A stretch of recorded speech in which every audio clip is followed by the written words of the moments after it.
Hello, my name is Kevin, and today we're going to learn two types of ways to hold our bass bows. We have two different styles of bass bows. We have our French bow and we have our German bow. Now, pictured on your screen is a bass bow. Specifically, this bow is called the French style bow.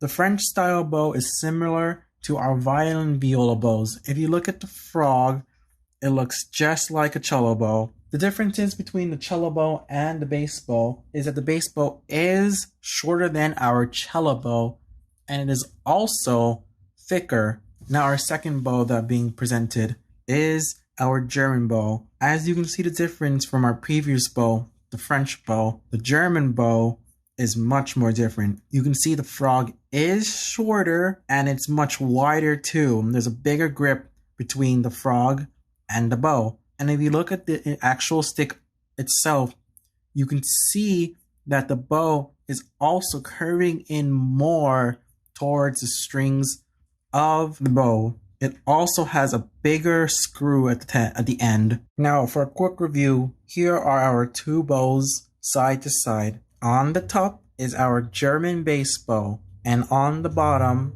is our French style bow. We're ready to hold our French bow first.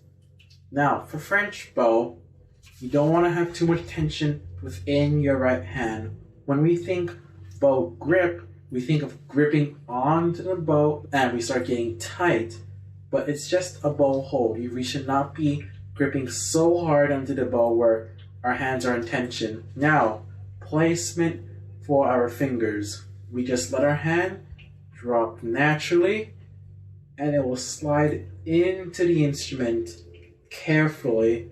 I like to put my ring finger, well, I was taught by a few people to put the ring finger about after the little dot we have on our bow. Now, if you don't have this little dot on your bow, this would generally be in the center of the frog. So then you put your ring finger after it, and the fingers drop in carefully. There is no tension in the hand as you drop, and your arm, your hand itself should not be collapsed in. It should be raised. Pinky will also wrap around the bow versus having it on top. Having it on top is not for bass. Having your pinky on top is for violin and viola. Then you grip around with your fingers, and then our thumb will just go comfortably in this little space between our bow and our leather grip. It'll bend out rather than in because that'll have tension in our hands. So we want to be nice and out, our fingers nice and spaced out, and they are gripped comfortably around the bow. Now we are ready to bow on our string. Now we are in playing position of our bass. We have our comfortable position where our fingers are wrapped around comfortably around the bow without tension. Our thumb is just pushed against the leather and the frog on the other side. And we are ready to make some music. Pick any string you like. Make sure the bow is nice and straight between our fingerboard and our bridge and our fingerboard. Our bow will be placed between those two. Our arm will be nice and straight for our long tones we're about to play. Ready? We're about to play a few long tones on any string you want. Make sure that arm is nice and straight. Ready? Go. I'm at the tip, and we come back the same way we came in. Nice and straight. Now we go to our E string. We have to use a little more force. E is our nice thicker string. And we come back up. Keeping that arm nice and straight. Don't want to be too loose on this arm, otherwise we will lose sound and we will lose the pressure we need.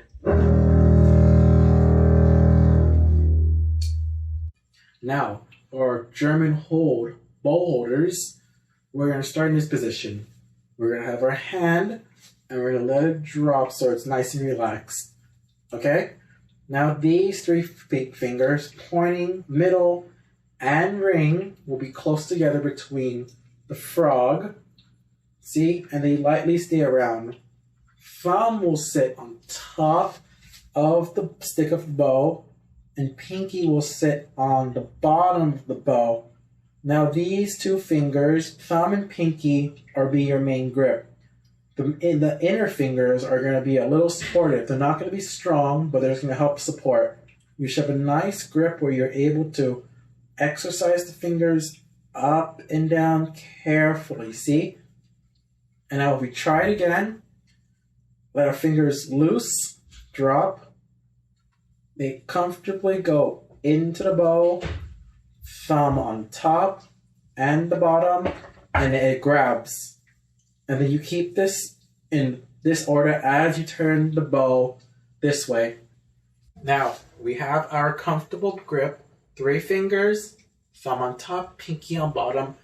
Rotate it and keep the arm straight as you play. Make sure, now, tension is going to happen during the pinky because if you're holding it down here and the bow wants to go this way to the floor, you make sure you don't put all the weight on it. You want to distribute the weight between the thumb, your 3 fingers, which don't take that much weight, and the pinky. You want to be nice and easy. Bowing, let's try bowing on the G string. You keep your arm nice and steady. And you pull all the way. Let's try that again. You see I'm keeping my arm nice and straight. It's a little bend in the beginning, but as I go away from the base, it straightens out until I reach a tip. Then I come back up to where I am. E string, same concept, except it's like a downward pulling motion, so it has a nice gritty full tone.